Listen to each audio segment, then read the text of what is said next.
Allez, c'est parti, on commence. Donc, en l'occurrence, je n'ai pas de plan prédéfini, donc je vais faire à l'impro, en essayant d'exposer un maximum de théories, d'hypothèses, en tout cas qui ont cours dans les cercles académiques, qu'ils soient athées, agnostiques, chrétiens ou juifs. Alors, tout le monde sait que l'Ancien Testament commence avec un livre qu'on appelle la Genèse. Dans la Genèse, nous avons 2 récits de la création. La jeunesse, ça veut dire le commencement? Genesis, oui, tout à fait. OK. D'ailleurs, vous noterez que le premier mot de la Bible, en français, c'est «au commencement», mais en hébreu, c'est Bereshit, en fait, hein. Donc la 2e lettre de l'alphabet hébreu, la lettre Beit. Et le dernier mot de la Bible, quand je parle de Bible, là, en l'occurrence, c'est de Bible chrétienne, ça se termine par Amen. Voilà. D'accord. Donc c'est marrant parce que ça commence par B et ça finit par A. Je sais que les musulmans disent Amin aussi, ça veut dire pareil. Amen, Amin, ça veut dire en vérité. D'accord. Je savais même pas ce que ça voulait dire. Ouais. Je poursuis. La Bible, et en particulier l'Ancien Testament, commence par la Genèse, qui fait état de 2 récits qu'on appelle de la création. Ces 2 récits fondateurs sont les mêmes que ce soit pour les chrétiens ou pour les juifs. OK? Et ce qui est intéressant, c'est que d'un point de vue historique et chronologique, le premier récit, qui dit « au commencement, création finalement en 7 jours », des étoiles, des luminaires, Les cieux? des cieux, de la terre, des animaux, etc. Et c'est donc ce premier récit en 7 jours, hein, où on a le fameux 7e jour où Dieu se repose. Dieu qui est appelé donc la plupart du temps Elohim. Et après, il y a tout un tas de noms, d'épithètes pour le qualifier.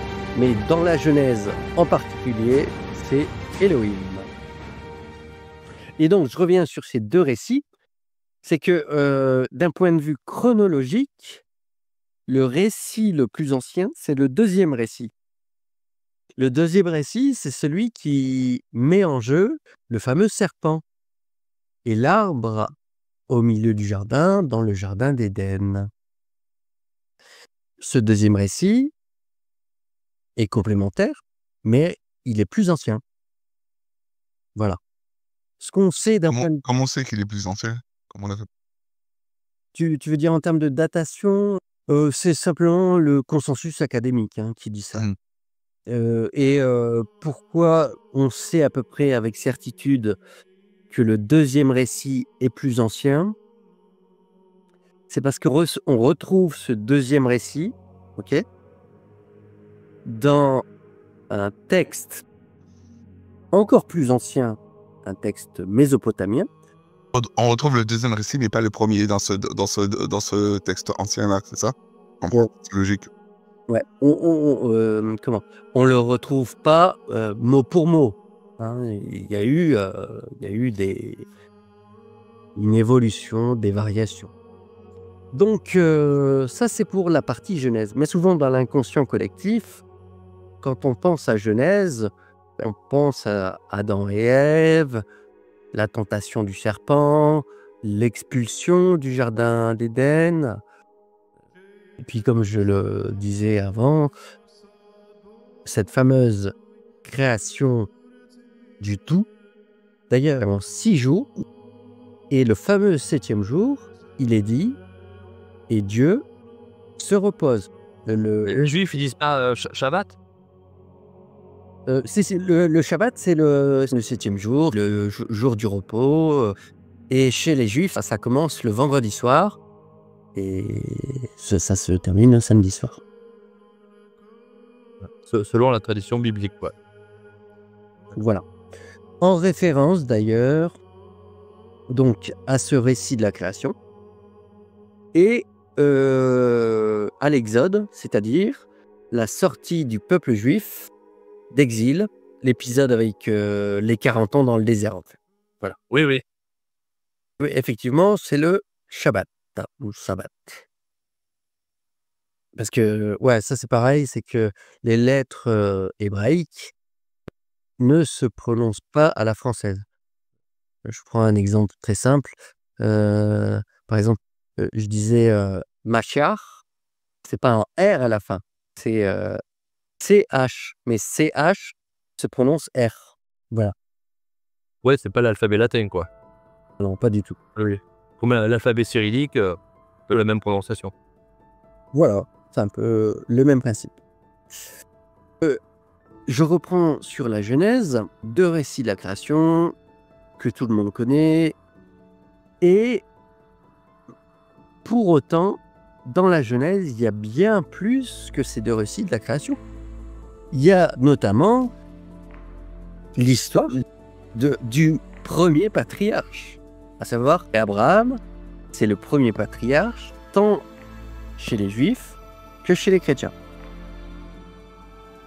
Hein, donc, pour Chez rappel, les musulmans aussi, non? également, c'est vrai. De toute façon, là, je pourrais faire peut-être un peu plus tard dans la conférence Excuse-moi, je... sur l'islam, c'est que, dans le Coran, on va retrouver énormément de parties communes avec l'Ancien Testament, hein. Ça, c'est clair. Oui, oui, oui. Et de toute façon, ça, c'est assez commun chez les musulmans, c'est qu'ils se revendiquent de la postérité d'Ismaël, hein. Alors, Ismaël, c'est qui? Je reviens à Abraham. Abraham a un fils, Isaac. À partir d'Isaac, nous avons les 2 enfants que sont Jacob, qui sera renommé Israël après son combat réussi avec, selon les interprétations, son combat avec un ange. Et pour d'autres, c'est carrément son combat avec Dieu qui avait pris la forme d'un ange. Et à l'issue de ce combat, Jacob est renommé Israël. Par rapport à ça, il y aura des enfants, et ces enfants sont au nombre de 12. Par exemple, Judas, Joseph, bien sûr, Lévi, Ruben, Benjamin, etc. et constitueront les 12 tribus d'Israël. Et tout cela se retrouve dans la Genèse. Voilà. C'est bien pour dire que la Genèse, c'est bien plus qu'une cosmogonie de la création, hein. C'est déjà une histoire au sens presque un roman, même un roman national. Oui, c'est ça, un roman national, le roman de la nation juive. Sachant que qui dit roman dit forcément un peu aussi fiction. Et par rapport à ça, il y a pas mal de courants différents, que ce soit chez les juifs, les chrétiens ou les musulmans, qui vont considérer certains éléments de l'Ancien Testament comme plus ou moins métaphoriques, plus ou moins littérales, et parfois complètement, fictionnels. Ouais. Et ça, c'est en fonction effectivement des courants. Dans l'Ancien Testament, c'est finalement ce qu'on appelle la typologie. On trouve souvent des situations qui préfigurent des situations futures du même genre. Par exemple, si on prend Jésus, Jésus en fait est presque indissociable de Jean le Baptiste. Donc, finalement, ils forment une paire. On a l'Annonciateur et le Messie, ou le prophète, selon la religion en question. Et ça, on va le retrouver beaucoup dans l'Ancien Testament. Par exemple, avec le prophète Samuel. Donc, quand je dis le prophète Samuel, il y a effectivement Samuel, il y a Saul. En fait, c'est souvent des pères, pas des pères au sens paternel, hein, des pères appareillés, en fait. Hein. Et comme par exemple Jacob et Ésaü, ou encore plus connu, Abel et Caïn. Abel et Cain, oui. Oui. Voilà. Donc, qui constitue l'un des frères tue l'autre, et c'est le premier meurtre référencé dans la Bible. Bref, finalement, Adam et Ève sont les premiers humains, hommes et femmes. Adam et Ève sont expulsés du Gan Éden, c'est-à-dire du jardin d'Éden. Donc, ils sont finalement, d'une part expulsés et en plus maudits. Hein, par Double peine. ouais, double peine. Y compris le serpent. Hein. Toujours est-il que, par rapport à ça, Adam et Ève procréent. Ils ont alors 2 fils, Abel et Caïn. Caïn, c'est l'aîné et Abel, c'est le cadet. Caïn est le cultivateur, d'accord, et Abel est le berger. Et en fait, pourquoi il y a eu un meurtre? C'est à savoir le meurtre de Abel par Caïn, c'est que Dieu, Yahvé ou Elohim, demande en fait une offrande à chacun des 2 frères. Il se trouve Ah oui, je connais l'histoire. ouais, Et vas-y. il se trouve qu'en fait, Dieu préfère l'offrande, du berger, à savoir de Abel, et par jalousie, Caïn le tue. Voilà. Du coup, Adam et Ève qui ont procréé 2 fils, n'en ont plus qu'un. Ceci dit, ils en ont un 3e qui s'appelle Seth, S-E-T-H. Ouais. Ah oui, Seth, comme dans la mythologie égyptienne, je crois. Oui, absolument. Après, comment dire? Donc ce 3e fils, Seth, est souvent, appelé, en tout cas, convoqué par, ce qu'on appelle les chrétiens gnostiques, comme étant, le premier individu de la lignée des chrétiens gnostiques. Les chrétiens gnostiques, pour ceux qui ne savent pas, sont les chrétiens des premiers siècles, mais même du 1er siècle après la mort du Christ, qui s'écartent de la grande église, pilotée par Pierre, Jacques et Paul, pour finalement établir une cosmogonie radicalement différente. Hein. Et ces gnostiques vont progressivement disparaître pour finalement réapparaître plusieurs siècles, même bien longtemps après, hein, puisque on aura les Bogomiles et les Cathares, début du Moyen-Âge, qui reprendront, je dirais, la plupart des dogmes et des articles de foi gnostiques. Donc j'en étais à la Genèse, et je disais effectivement que la Genèse, ce n'est pas que 2 récits de la création, hein, c'est vraiment un récit du peuple juif.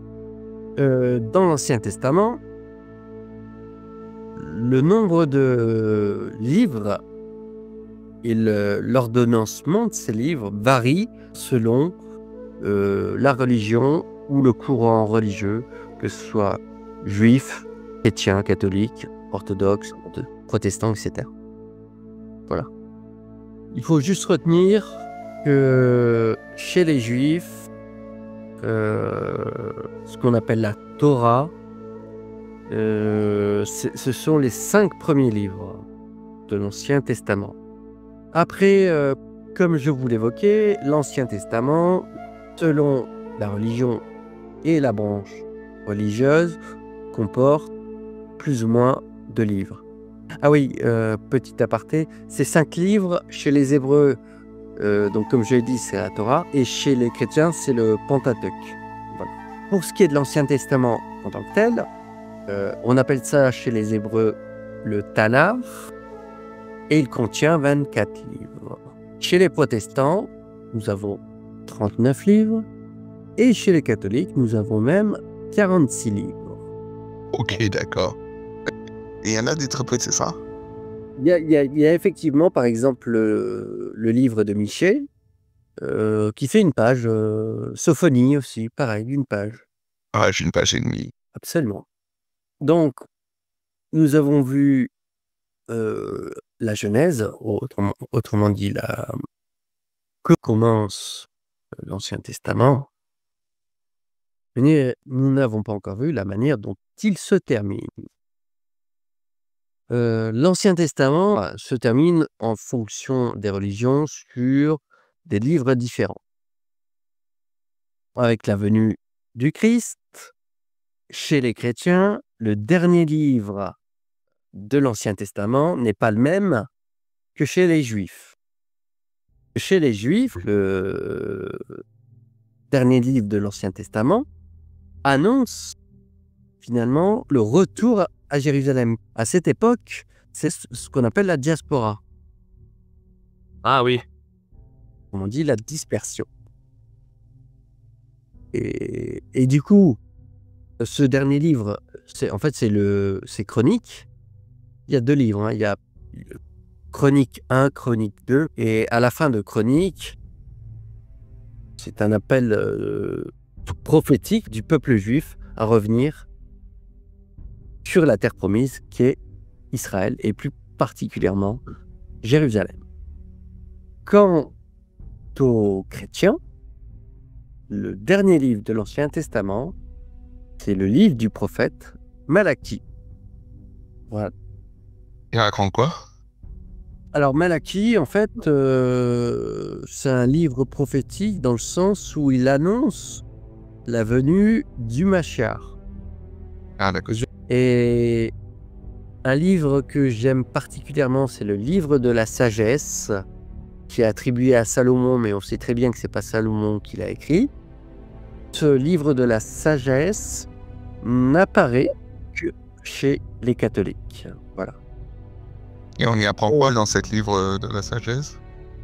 Dans le livre de la sagesse, c'est l'histoire de Salomon qui raconte l'histoire du peuple juif, sa propre histoire et la façon dont il a obtenu la sagesse. Donc ça, c'est pour la partie canonique de l'Ancien Testament.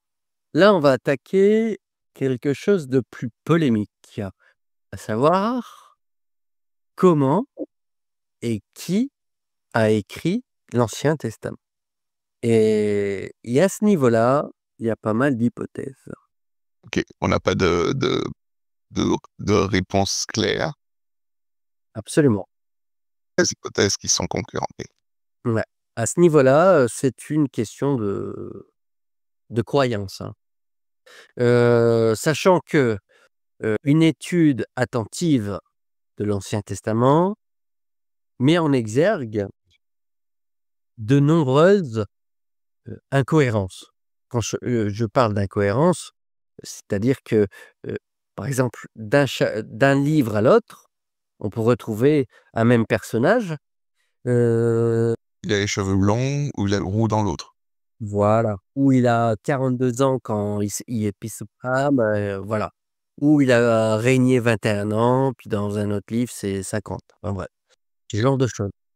Et en fait, ces incohérences, bah, déjà, elles mettent pas mal ce qu'on appelle l'inérabilité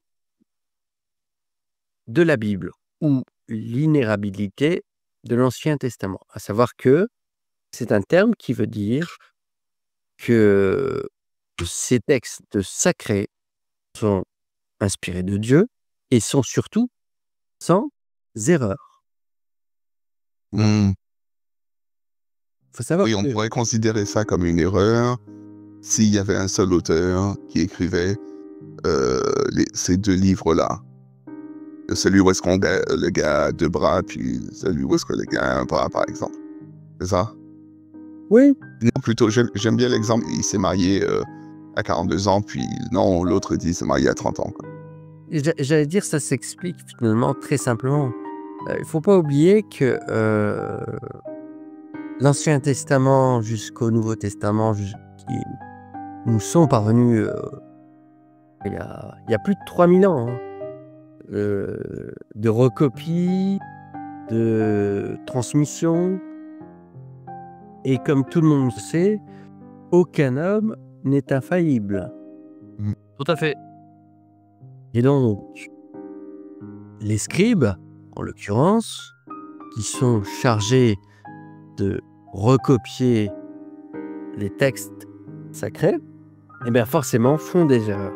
Et pas mal de ces interpolations ou de ces incohérences sont souvent issues d'erreurs, de recopies, de scribes. Voilà. Autrement dit, Dans les 1000 dernières années, donc entre l'an 1000 et l'an 2000, est-ce qu'on a changé le contenu textuel de l'Ancien Testament? Parce qu'on a découvert une erreur que les scribes avaient. alors ça c'est une très bonne question. Parce qu'il se trouve, en 1947, on a découvert les écrits de Nag Hammadi au Moyen-Orient. Et nous avons trouvé parmi ces textes, assez nombreux d'ailleurs, même si certains étaient vraiment en piteux état, hein, on a retrouvé des livres hein, de l'Ancien Testament datés, dont la datation plutôt était antérieure à ce qu'on appelle la Septante. La Septante étant la traduction grecque de l'Ancien Testament qui s'est réalisée ou qui s'est étendue sur 5 siècles, entre le 3e siècle avant Jésus-Christ et le 2e siècle après. Et donc, dans ces écrits de Nag Hammadi, on retrouve certains livres de l'Ancien Testament antérieur, d'accord? Et finalement, eh bien, il y a assez peu de variations. Bien sûr, il y en a quelques-unes, mais le message global des livres, en tout cas, qui ont été retrouvés, reste conservé et inaltéré. Les pages étaient numérotées ou est-ce qu'il est possible qu'on ait perdu les pages? C'est ça la question. Alors là, c'est intéressant parce qu'il faut savoir que ce qu'on appelle un codex, c'est comment dire, du papyrus, en gros, où il y a ni ponctuation, d'accord, ni chapitrage. Oh, wow. Donc c'est vraiment, il faudrait que vous regardiez à l'occasion. Pour s'y retrouver, c'est très compliqué, hein. Il y a même pas d'espace, hein. Il n'y a même pas d'espace. Ah ouais. Juste pour nous compliquer la tâche.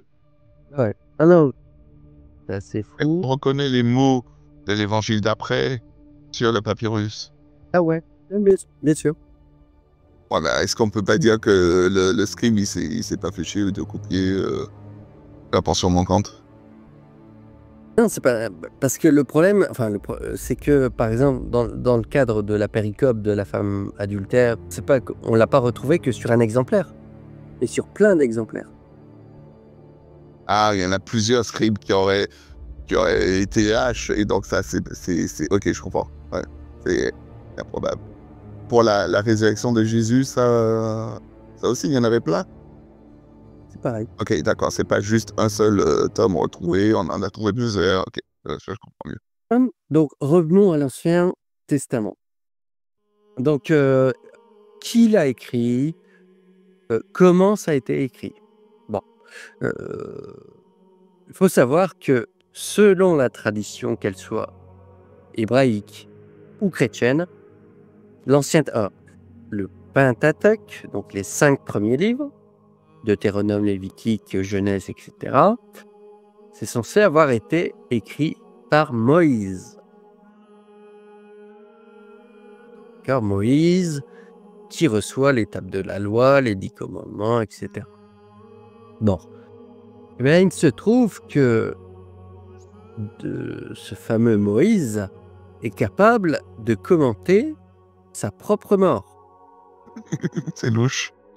Voilà. Dans un passage dans Roi, je crois, faudrait que je vérifie, où en gros, c'est marqué, c'est Moïse qui parle, que Moïse, lors de sa Xème année, quitta la terre, enfin, rejoignit le Seigneur, il eut des funérailles exceptionnelles, etc. Waouh. Il donne des détails sur ça. C'est plus... C'est un peu Et donc, c'est qu'il jette le doute sur le fait que c'est lui qui l'a écrit. absolument. Et par rapport à ça, on va dire que chez les exégètes, qu'ils soient athées, agnostiques ou croyants, on a ce qu'on appelle la théorie documentaire, qui indique en fait que, en tout cas pour le Pentateuque, il y aurait au moins 4 sources différentes.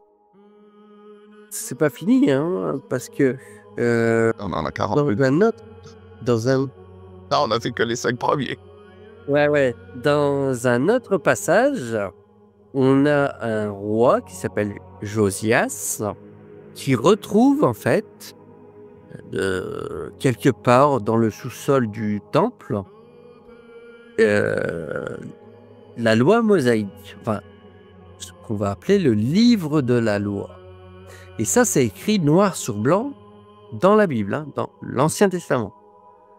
On comprend que Josias retrouve le livre de la loi et s'exclame en disant « Mais nous venons de retrouver donc le livre de la loi » et en gros, il dit et tout ce que nous avons fait, tout ce que nous avons établi est faux à la lecture de ces documents retrouvés.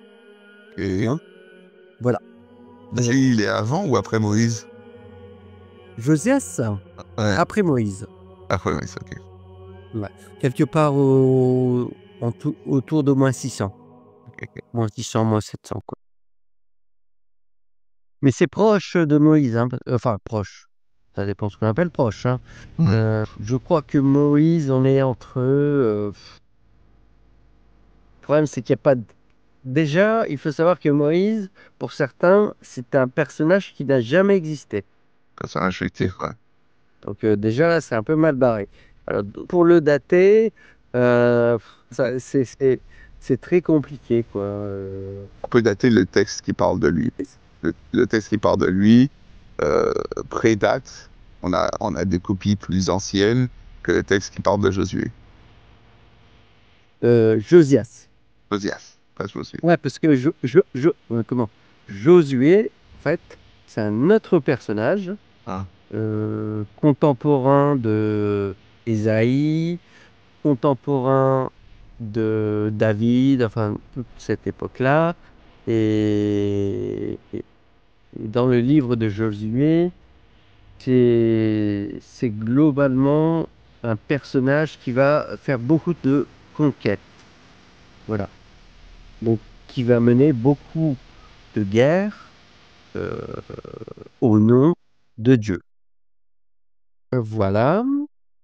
Donc, Josias, effectivement, je reviens là-dessus, qui est roi, retrouve ce livre de la loi, se rend compte finalement qu'ils se sont fortement écartés de ce qui est écrit dans ce fameux livre, en fait. Et c'est ensuite qu'intervient un autre personnage qui s'appelle Esdras, qui est parfois associé à Néhémie, qui est un livre de Néhémie, hein, dans la Bible. D'ailleurs, on ne sait pas trop si Esdras est le rédacteur de ce livre ou pas. Et toujours est-il que Esdras est considéré, en fait, comme le réformateur, d'accord, puisqu'il est prêtre, il est Cohen, de la Torah, tout simplement, et de la loi mosaïque, qui a probablement, je dis probablement parce que je n'ai pas de preuves fermes et indubitables, retouché les lois mosaïques. Voilà. On parle de lois comme le comportement dans le temple ou tu Alors, il faut savoir que Moïse, en fait,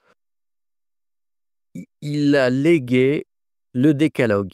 Le décalogue, c'est quand il est sur le mont Sinaï et qu'il les reçoit tablettes. Ouais, les tablettes. On peut les appeler les commandements de Moïse. d'accord. Mais à côté de ça, nous avons les 613 Ouais, c'est ça. mitzvot. Ok, Ouais.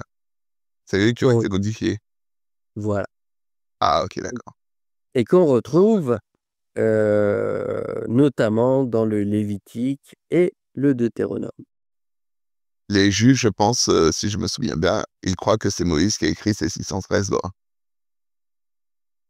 C'est effectivement le cas. Enfin, c'est la croyance populaire. Ok, ok. Et donc, il y aurait un gars, Josua, c'est ça? Ou Non. Dans l'ordre, c'est Josias Josias, ok. qui découvre le livre de la loi, Ouais. qui aurait été écrit par Moïse. Et tout cela est écrit dans la Bible, hein, dans l'Ancien Testament.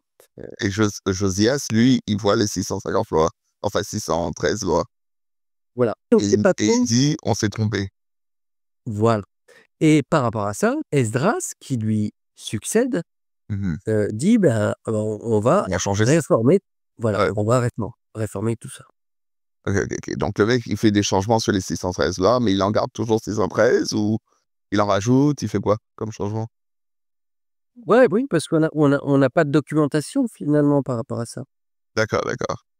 On a une documentation que ce gars-là l'a changé, mais on ne sait pas trop comment. Bah, on le sait parce que il y a aussi des textes qu'on va appeler, comment dire, vétérotestamentaires, hein, donc autour de l'Ancien Testament, Hmm. ou qui ne sont pas intégrés au canon de l'Ancien Testament, où là, effectivement, Esdras, on apprend que Esdras retouche les textes, etc.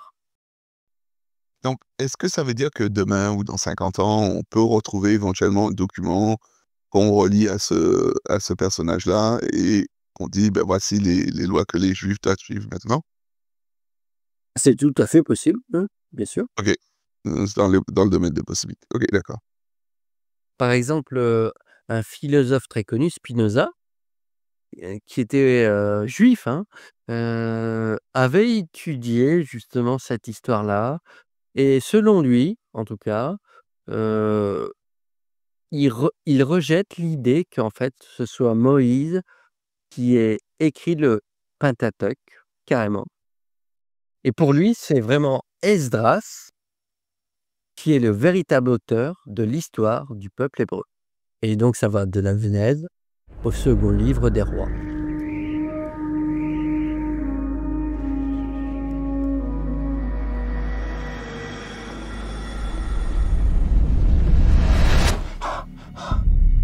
Noé, qu'est-ce qu'il a dit?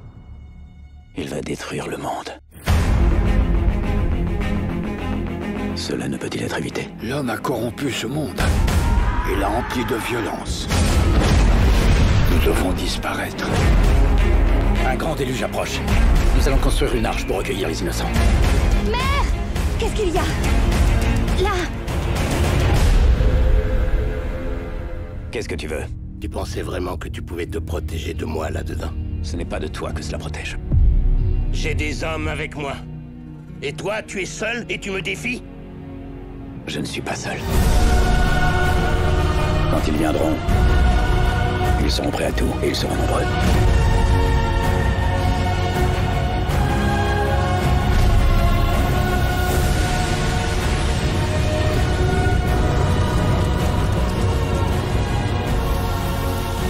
Les serpents viennent aussi? Tout ce qui rampe, tout ce qui glisse. Il t'a choisi pour une raison, Noé. Prenez l'arche!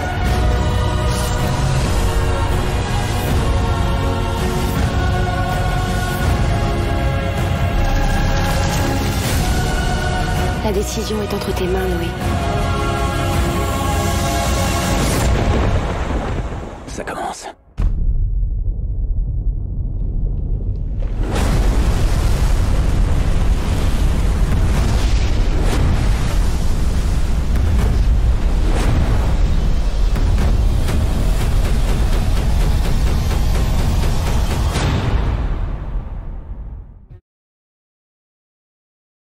Là, ça fait 1 heure. Je vous propose pour la suite une partie plus interactive. Vous me posez des questions et je vous réponds. Alors, sur l'Ancien Testament, le document que l'on a le plus ancien de l'Ancien Testament, Oui. c'est quoi sa date? Et est-ce que c'est la Genèse? Ah, très bonne question. Le problème, c'est que on est passé à travers les âges du rouleau de papyrus au codex, qui sont en fait des pages reliées. Oui, oui. Et du coup, les livres que j'évoquais au nombre de 46 ou de 39, en fonction des courants, faisaient partie d'un tout. Et on peut pas dire qu'il y a un livre, par exemple, qui a pu être trouvé, qui a pu être daté, par exemple, je sais pas moi, à moins 1500. Vous voyez? Donc, on a bien un morceau de papier qui est le plus vieux avec un morceau de texte dessus, non? Comment dire? C'est-à-dire dans les musées, les bibliothèques, tout ça. C'est ça. Les plus anciens morceaux de papier, que ce soit du papyrus ou autre, ce sont bien les manuscrits de la mer Morte. Ok. Et les plus anciens datent de 300 avant Jésus-Christ. Ok. Ouais. Pour ce qui est de l'ancienneté présumée, c'est-à-dire à quel moment ça a été écrit, Oui, c'est en fonction des termes utilisés, de la forme de la phrase et ce genre de choses qui nous permettent de dater de ça de avant 300. Ouais. Et la preuve physique, c'est 300. la preuve physique, c'est 300. Et après, il y a à peu près 3 hypothèses. Enfin, la datation la plus ancienne remonte au 15e, 16e siècle avant Jésus-Christ. Et le consensus part plutôt autour du 8e siècle. Ce que je me suis dit un jour, donc l'histoire qui est écrite en ce moment de l'Ancien Testament, les 40 Oui. livres ou les 5, là, c'est une histoire suite à quelque chose qui a été transmis de bouche à oreille. Oui, bien sûr. C'est-à-dire que si on retrouve vraiment le premier texte physique écrit, celui qui l'écrit n'est pas celui qui a inventé le texte ou reçu la révélation du texte. Et donc, même si la date officielle scientifique de ce papier-là est de moins 800, là, le texte lui-même peut être daté de avant. Je pense que ça répond à cette question-là. Et après, ce qui est intéressant, enfin, c'est à la fois intéressant et aussi frustrant, c'est que effectivement la question des origines est très difficile à trancher. Par contre, on a des récits comme celui du déluge qu'on retrouve dans plein de cultures qui normalement n'ont pas pu communiquer entre elles. Qui date d'avant ces 300 avant Jésus-Christ, là, les textes. C'est avant. C'est ça. Le déluge, on parle de entre moins 5000 et moins 10. Ah ouais. Il faut pas oublier qu'aujourd'hui, chez les chrétiens, on a 46 livres, ok. Mais comment dire, il y a avant le Christ, par exemple, peut-être que, je sais pas, il y en avait 18. Ok. Hein? Ils n'avaient pas tout retrouvé? L'Ancien Testament ne s'est pas fait d'un bloc.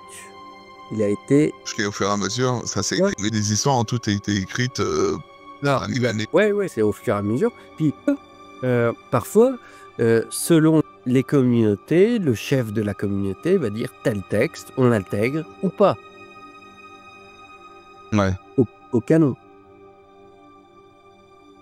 Oui, parce que c'est toujours les communautés juives qui étaient là. Ils disaient, celui-là, on l'ajoute pas, quoi. Un texte très connu pour ça, c'est le livre d'Enoch, qui parle des anges déchus, par exemple. D'accord. Et qui n'est pas intégré au canon chrétien de l'Ancien Testament. Ouais, c'est souvent ce que je dis. Je suis de ces chrétiens qui défendent la position que les personnages sont des personnages fictifs, parce que justement, on n'a pas assez de preuves. Parce que ça fonctionne souvent comme ça, notamment dans les mythes grecs. Exact, ouais. C'est ça, c'est-à-dire qu'ils ont réellement existé, mais l'histoire qu'on leur a donnée est un peu mythique, quoi. Absolument. Un peu comme celle qu'on retrouve de Hercule. Hercule, Apollonius de Tyane, etc. Bien, l'émission touche à sa fin. Et j'en déduis que si vous êtes encore là, c'est que vous avez apprécié.